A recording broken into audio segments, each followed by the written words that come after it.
નમસ્તે, જય શ્રી કૃષ્ણ। આજે રાજકોટના પનોતા પુત્ર, ગુજરાતના પૂર્વ મુખ્યમંત્રી, અમારા સૌના આદર્શ અને વડીલ દિવંગત નેતા સ્વર્ગસ્થ વિજયભાઈ રૂપાણીનું બેસણું રૂપાણી પરિવાર દ્વારા રાજકોટના રેસકોર્સ મેદાનમાં અત્યારે ચાલુ થયું છે।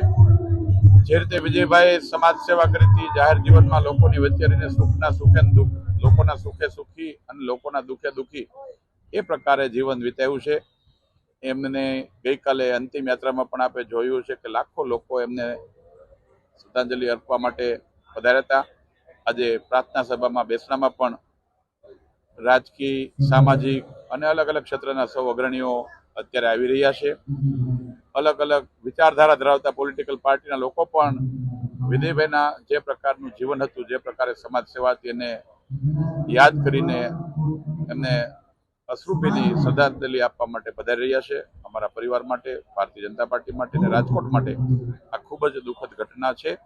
સૌ લોકો સાથે મળીને પરિવારને સાંત્વના આપી રહ્યા છે।